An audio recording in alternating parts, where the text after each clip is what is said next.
Rodolfo também.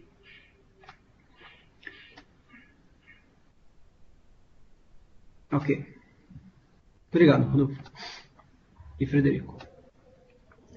Então vamos lá. Todo mês a gente faz um Office 365 Support Academy, discutindo algumas questões técnicas. Por exemplo, já falamos de Office 365 Offline para OA, a gente já falou de Litigation Hold, de Mailbox Audit, e essa sessão especificamente a gente criou para aquelas pessoas que ainda estão com algumas dúvidas de atualizar o MX, que é genérico, para o método suportado da Microsoft. Tá? Muitos clientes já receberam e-mails do time de data center da Microsoft sobre como efetuar esse update, para que é necessário esse update, né? E também o pessoal de sales ligou para alguns clientes, porém a gente pensou melhor criar essa sessão e também publicar ela em canais externos, para que os clientes possam entender melhor como que vai funcionar essa atualização, né? Que precisa da interação do administrador do Office 365, caso contrário ele pode perder meio flow até o dia 1º de junho. Tá? Também quero falar aqui da próxima sessão. Dia 9 de junho, às 4 da tarde, o Rodolfo vai falar de Role-Based Access Control. Para Exchange Online, ele vai mostrar como que a gente cria customizações em Role-Based Access Control e também falar como que a gente faz aí, criar templates padrões para aplicar para alguns usuários. Tá? Enquanto estou apresentando, o Rodolfo ele vai ajudar também em questões que vocês tiverem alguns slides. Porém, também no último slide eu vou abrir para questions and answers. Para quem quiser perguntar algo mais, estamos aí no final dos slides. O Rodolfo vai me ajudar também. Essa sessão ela vai ser bem mais rápida que as outras, que geralmente a gente faz em 1 hora. Eu acredito que entre 20 e 30 minutos eu vou terminar. É algo bem simples, porém é muito importante que os administradores saibam o que eles precisam fazer. Algumas informações aí, esse primeiro link é o blog do time de suportabilidade de Latam, de DBS, né? Time de suporte e algumas outras pessoas também colocam algumas coisas bem legais lá, não específico para o Office 365, mas para o time da América do Sul. Temos vídeos de sessões anteriores em línguas de português e espanhol, nesse canal do YouTube, da Latam Blog, e algumas outras coisas de IS também, não só Office 365 específica. E, claro, essa DL de Live Academy vocês podem usar, no último slide eu também mostro ela, para mandar sugestões, críticas, o que vocês quiserem sobre as sessões de Support Academy. Você mandar um e-mail ali, vai para todo mundo do time, a gente consegue ver. Às vezes você tem uma ideia, eu queria ter uma sessão de SharePoint Online específico para XYZ. A gente consegue montar alguma coisa assim, desde que alguns clientes também tenham essa mesma opinião, né? Então vamos começar aqui. Qual que é o objetivo dessa Conf Call? Eu não queria chamar muito de treinamento ou brown bag, porque é uma coisa muito simples e rápida, vocês vão ver. Primeiro explicar, porque uma coisa que aconteceu é que muitos clientes eles acabavam abrindo caso com a gente, que eles recebiam um e-mail da Microsoft de Office 365 para atualizar o MX, que era genérico, porém eles não entendiam o que é um MX genérico e mostrar quais são os MX suportados pela Microsoft. E, lógico, perguntas e respostas também. Então vamos lá. Bem straightforward, o que é um MX genérico ou não suportado? É um MX que você cria que pode ser compartilhado entre diferentes organizações ou domínios. Exemplos, se eu tenho uma organização, por exemplo, contoso.com, eu crio um MX mail.contoso.com. Lá no BPOS ou lá no Wave 14, no comecinho, assim que a gente fazia, a gente colocava um MX mail. O nome da minha organização, o fully qualified domain name, né? .com e funcionava tranquilo. O que acontece é que a partir do dia 1º de junho, esse método não é mais suportado pela Microsoft. Então, se você tiver o seu MX genérico, o seu Mailflow vai parar da sua organização. E assim, essa mudança ela foi feita faz um tempo já, porém alguns poucos clientes possuem os MX genéricos. O que acontece é que se você tem um MX genérico, você receberá um e-mail, já recebeu anteriormente, para fazer esse update. Se até agora você não fez, então agora é o momento de você fazer esse update. Como que funciona o Domain Specific, que é o MX suportado? Basicamente é o nome do seu MX, então vai ser o da sua organização, do seu domínio, ou seja, se a minha organização é contoso.com, ela vai ser cada ponto de domínio um traço mx.mail.protection.outlook.com. Se você fizer isso, atualizar seu MX, lá a Microsoft vai linkar um e-host para ele e vai estar, o seu MailFlow vai funcionar tranquilamente. Se eu tenho um subdomínio, por exemplo, caio.contoso.com, seria caio-contoso-com.mail.protection.outlook.com. Então, em resumo, um domínio, um MX genérico, seria mail. O nome da minha empresa, ou o contrário, o nome da minha empresa.mail, aquilo que não tem o nome dela, traço, utilizando o mailprotection.outlook.com ou o IO. Então vamos lá, MX suportados. Então lá no portal, quando eu estou no portal, eu tenho uma recomendação para criar MX, que ele vai falar protection.outlook.com. Se eu tenho mail.io, que seria exchangeonline.outlook.com, esse método ele ainda é suportado, porque essa zona é do Office 365 mesmo. Porém, a gente recomenda que você tenha o mail.protection.outlook.com, porque tanto que se você for no portal para criar o MX, ele vai falar que é essa recomendação, mail.protection.outlook.com. No entanto, a recomendação que a gente dá é que se você tem um domínio genérico, que atualize para mail.protection.outlook.com. Clientes que não possuem mail.protection.outlook.com e estão no mail.io.outlook.com terão MailFlow tranquilo, porque é uma zona suportada. Porém, seria bom planejar a mudança para o mail.protection.outlook.com. Quando você está criando esse MX Record, no seu portal você vai estar lá o Time to Live. Se você é um cliente small business, né, você consegue gerenciar o seu DNS. Se você vai criar no portal, você cria o Time to Live 3.600 segundos, prioridade 0.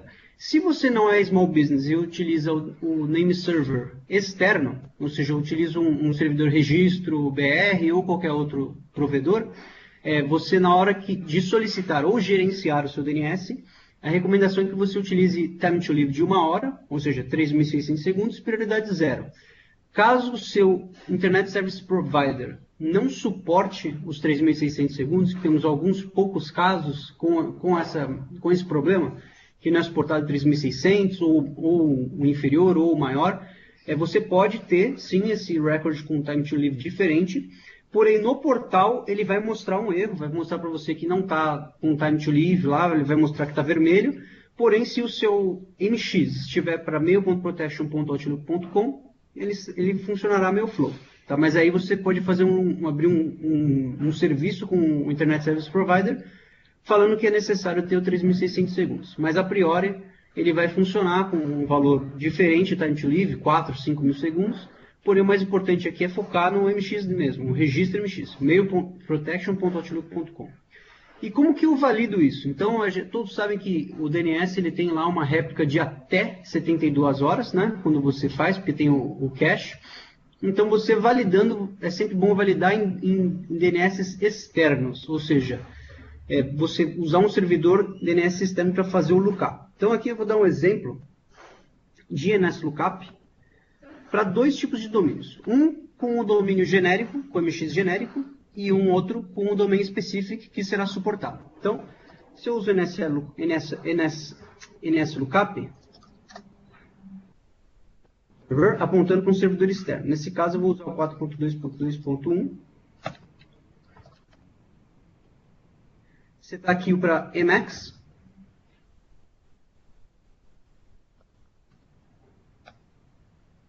Então, tá vendo? Esse A-Resolvers é um DNS externo e eu estou fazendo um query aqui para esse domínio, caio.c.msftonlinerepro.com, ou seja, esse aqui é o subdomínio do MSFT Online Repro, e você vai ver que aqui está errado. Ele está genérico, mail.caioc.msftonlinerepro.com. Tá? E, aliás, a preferência aqui também seria bom ter 0, ou seja, isso aqui no dia 1º de junho terá o MailFlow afetado, porque foi pedido várias vezes para alterar. O que acontece aqui é que eu alterei para fazer a live demo mesmo. Qual que é a segunda? Agora mostrando um outro domínio. Mesma coisa, server, se aponta para um servidor externo. Nesse exemplo eu vou usar outro servidor, tá?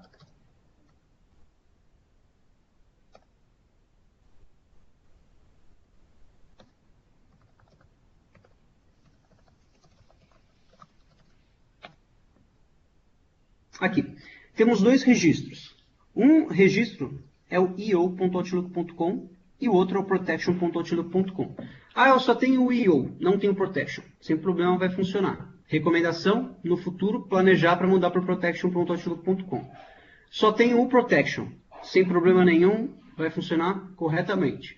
Se eu tenho um subdomínio abaixo do Jesus gr.msftonlinerep.com, ou seja, um terceiro aqui, um nome, eu tenho que criar um MX para ele. Ou seja, eu tenho que criar, se o subdomínio é chamado de ABC, ABC-Jesus-gr-msftonlinerep-com, ponto, aqui, mail.protection.outlook.com, porque é o método suportado, que é o domain name, certo? Se eu utilizar do método anterior, eu uso um MX, que é o genérico, e posso utilizar para diferentes domínios, o que não é mais suportado pela Microsoft faz um tempo. Ah, eu atualizei, deu 48 horas, ou deu até 72, porém não está funcionando o meu flow ainda, ou eu dei o NSLookup usando um dos servidores aqui, e ainda está apontando, já está atualizado, está apontando para o Protection. Recomendação, você fez query utilizando um servidor externo de DNS. Utilize o outro também, ou seja, faz uma query utilizando os dois servidores, 4221, 208.67, 220, ou qualquer outro que você tenha, um Max Toolbox, alguma coisa assim. Por quê? Nesse modelo você vai ver que diferentes servidores externos conseguem enxergar o mesmo record. Se um servidor DNS externo enxergar protection e o outro enxergar o genérico, significa que você pode ter algum problema de latência na réplica do seu DNS, ou seja, um tempo que você teria que já ter replicado e ele ainda não apareceu lá. Você pode falar com o seu provedor, depois que você fez o flush DNS, você tem certeza que ele está atualizado, você liga para o seu provedor e fala para ele que você está com esse problema. Ah, o provedor viu, atualizou. Você tem protection, se você fizer uma query em diferentes DNS externos e ver protection, seu Mailflow estará funcionando. Como eu falei, é bem simples, não tem muito segredo nessa atualização. Vou abrir para dúvidas, se não fizeram nenhuma pergunta ainda. Pessoal, está me ouvindo aí? Está tranquilo? Tranquilo. Uma das dúvidas que eu tive, peguei um caso de cliente, a gente pegou, era um cliente que ele usava o servidor local dele como MX, ele tem um ambiente híbrido, e ele perguntou se ele deveria atualizar para o Protection. Na verdade não, porque se o ambiente é híbrido, ele está apontando para o seu servidor on-premise. Né? Isso é que às vezes a gente vê que uma coisa vai mudar, a gente começa a pensar mais no que devemos fazer. Então, se o ambiente é híbrido, se o seu MX está apontando para o seu servidor on-premise, não há uma necessidade de atualizar. Né? Pode mandar, Edson.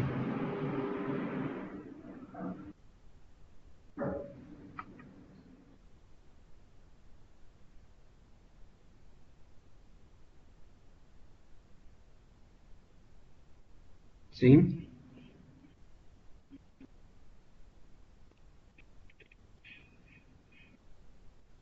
Se você tiver o híbrido Smart Host apontando para o servidor on-prem, não é necessidade de alterar, certo? Porque o seu MX já está apontando lá para o on-prem.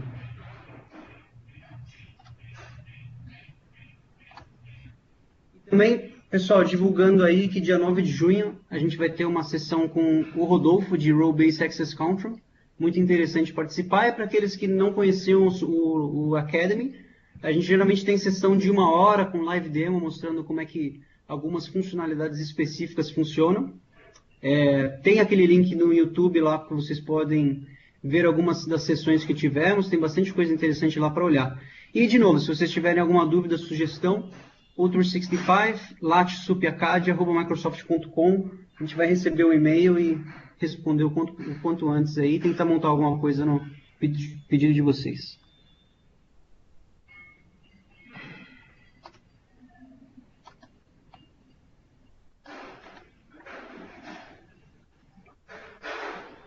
Hi.